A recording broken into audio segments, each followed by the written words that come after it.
Hello guys, welcome to yet another episode of Gyan Dabba. And with this episode, we bring to you the month that was. The idea behind the month that was is to share with you what we think about new ads, new campaigns, social media posts, social media controversies, our points of view on them, and listening to your points of view on them as well. And we hope you like this section as much as we like shooting it for you.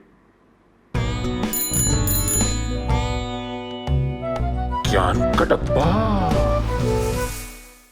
So the first highlight of last month is that WhatsApp launched its global campaign through India with the agency BBDO, and that's a fairly huge responsibility, and I think they've done a fairly good job of it. They launched two films last month, the first one being Caregiver and the other one was Cut It Out. With these two slice of life films, WhatsApp aims to clearly bring alive the fact that it's a very safe messaging platform.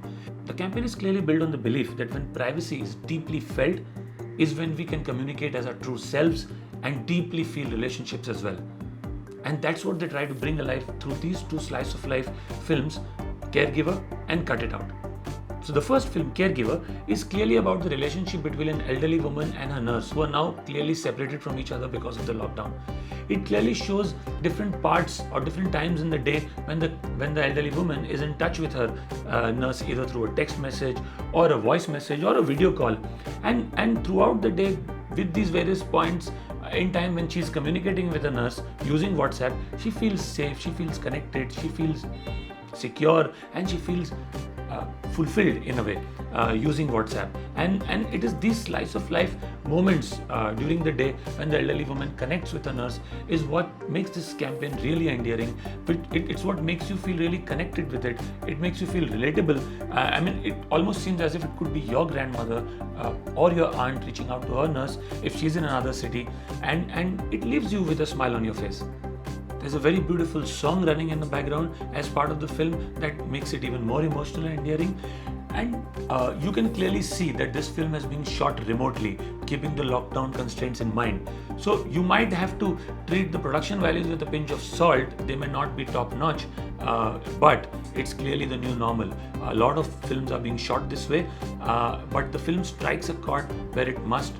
It touches your heart, it's relatable, it's a very well written film, very well scripted film, very well performed film, and all in all these kind of make up for the lack of production values because of shooting with constraints during the lockdown.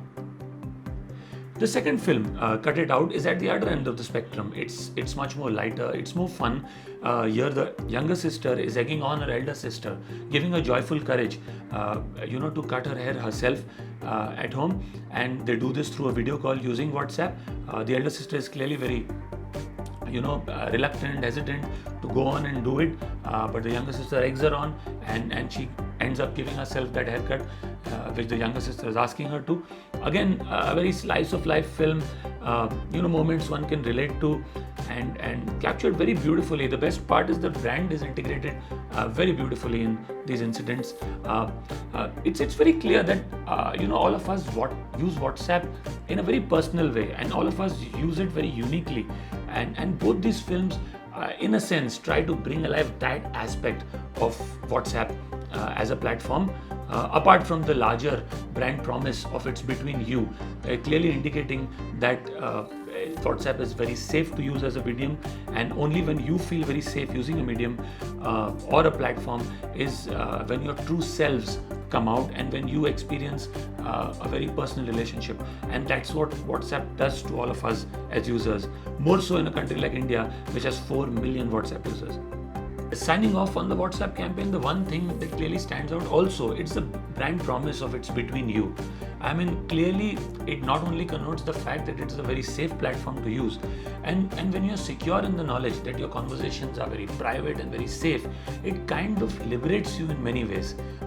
You, as I mentioned earlier, tend to be your own self, tend to enjoy a more deeper relationship with the person you're talking to, tend to have more deeper conversations. And as Josie Paul, the head of BBDO, who's the agency which has designed the campaign, says that it's like drafting the constitution of a great nation called intimacy in just 3 words.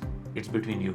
And the beauty of this brand promise is what brings alive such lovely, relatable stories. So kudos to the agency for having come up with a campaign as good as this, and it's a feeling of great pride that India has launched WhatsApp's global campaign. This was what our thoughts were about this campaign. We'd love to hear from you what you think about the campaign. Please do comment about it in the comments below.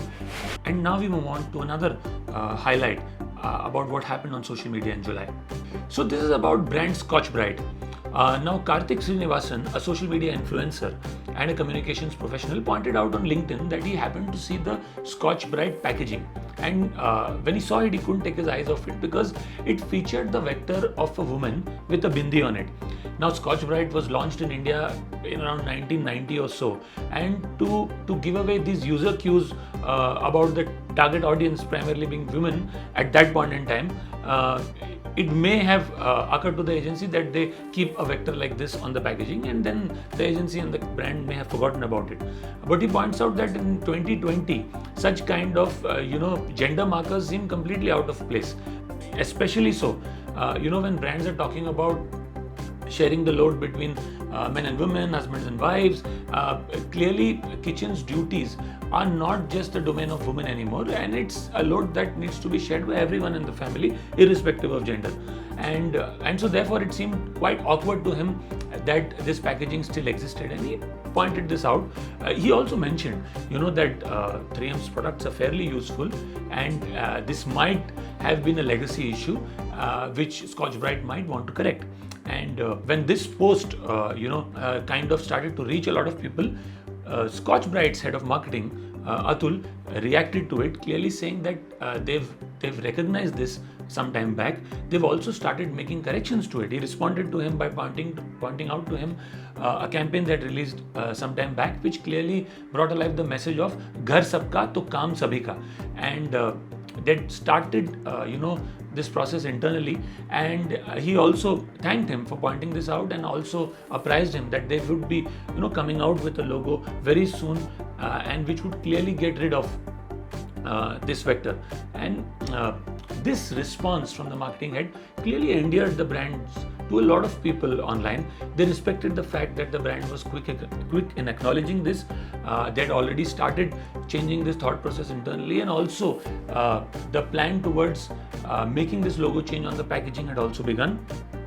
And what this incident clearly shows is that it's possible that brands do make mistakes occasionally, but if you can acknowledge it, if you can clearly talk to your audiences online and tell them about how you plan to rectify it, it endears you even more amongst your target audience, which clearly brings alive one big point, that clearly over the last 3 to 5 years we've been observing that the brand does not belong to the brand head or the marketing team anymore. The brand now lies in the hand of the consumer. It's not just the marketing team that is driving narratives around the brand through its advertising campaigns, through social media campaigns, but it's also people and consumers who are driving narratives around the brand. And marketing teams and brands must recognize the power that consumers have because of digital as a medium, because of social media. And this power that they possess is something that they will exercise from time to time. Brands must acknowledge this, be quick on their feet in terms of reaction whenever consumers have a point of view, which is what Atul did. And his quick reaction and his quick appraisal of what's going to happen in future in terms of the brand logo kind of endears brands like Scotchbrite. And this incident is something that stood out for me in the month of July. Also, how by addressing this quickly, Atul ensured that this doesn't go out of hand. It doesn't become something that gets people to troll the brand, but by correcting it and by responding to it quickly, what he ensured is not only has he done some damage control, but he's also ensured that the brand becomes that much more endearing to the customers. So this is what we feel about the Scotchbrite social media conversation that happened last month. We'd love to hear your views also on this incident. So in signing off today's episode, I'd like to talk about a very interesting campaign that Apple has done. They've launched a short film a few days ago on Instagram, and the film has been shot completely on the iPhone, and more importantly, the film has been shot completely vertically. You must go and have a look at the film. It looks amazing. Apple is calling it vertical cinema, which clearly means that they are egging filmmakers to shoot a lot more films vertically using the Apple iPhone. Now, while Apple has launched this campaign clearly keeping filmmakers in mind, it has a lot of implications for brands and agencies and production houses as well, especially given the fact that they need a lot of vertical content for IGTV, for WhatsApp status, for YouTube stories, for Facebook stories. It'll make a lot of sense for even filmmakers in advertising to consider shooting a lot more content vertically. And it is here that vertical cinemas, as Apple calls it, is something brands and production houses and advertising filmmakers must consider. And that's why we talk about it in signing off. We hope you liked today's video, and do subscribe to our channel Gyan Ka Dabba for more such videos. We'll see you soon.